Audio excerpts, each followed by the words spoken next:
નમસ્કાર, જોહાર. વાત કરીશું આપણે માંડવીની, સુરતના માંડવીની વાત કરીશું. માંડવીમાં જુગાર અને વરલી મટકાનો ધંધો પૂરજોરમાં ચાલી રહ્યો છે. જ્યારે સમગ્ર ગુજરાતમાં જિગ્નેશ મેવાણીના એક નિવેદન બાદ કાર્યવાહી કરી રહી છે, ત્યારે માંડવીની પોલીસને કોઈ અસર જ નથી. માંડવીની પોલીસને કોઈ આ વસ્તુની પડી જ નથી. તેમ ખુલ્લેઆમ પોલીસના રાહે રહેમ હેઠળ જુગાર અને વરલી મટકાના ધંધા પૂરજોશમાં ચાલી રહ્યા છે. તેના વિડીયો ફૂટેજ તમે જોઈ શકો છો.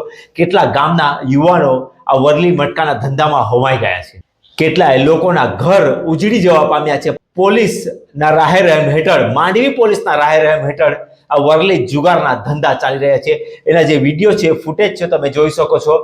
જ્યારે આ બાબતની તંત્રને જાણ છે, છતાં પણ એના ઉપર કોઈ કાર્યવાહી નથી. દર્શન નાયક, કોંગ્રેસના એક નેતા દ્વારા 500 થી પણ વધુ વિડીયો ફૂટેજ આપવામાં આવી હતી પોલીસને, અને પ્રેસ કોન્ફરન્સ કરીને કહેવામાં આવ્યું હતું કે દારૂ, જુગાર અને વરલી મટકાના ધંધા ખૂબ જ ચાલે છે સુરત જિલ્લામાં.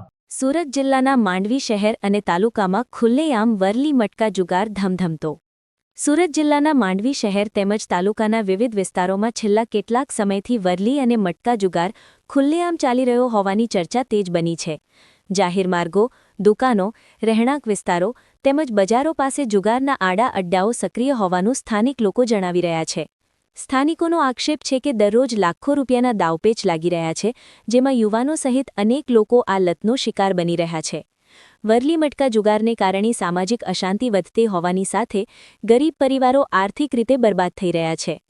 આ બાબતે ચોંકાવનારી વાત એ છે કે જુગાર ધંધો ખુલ્લેઆમ ચાલતો હોવા છતાં કાયદા અમલમાં મૂકવાના નાયબ મુખ્યમંત્રી હર્ષ સંઘવીના આદેશ પર સવાલો ઊભા થઈ રહ્યા છે. સ્થાનિક નાગરિકોમાં ચર્ચા છે કે કાર્યવાહી માત્ર કાગળ પર જ સીમિત રહી છે. સાથે જ ફક્ત માંડવી શહેરમાં ઘરોની અંદર ચાલતા વરલી મટકાના જુગારની સાથે મગત્રા ગામનો વિડીયો પણ જુઓ. આ સાથે જ માંડવી તાલુકાના અન્ય કેટલા ગામમાં આ જુગારધામ ચાલે છે એ પણ ખૂબ મોટો પ્રશ્ન છે.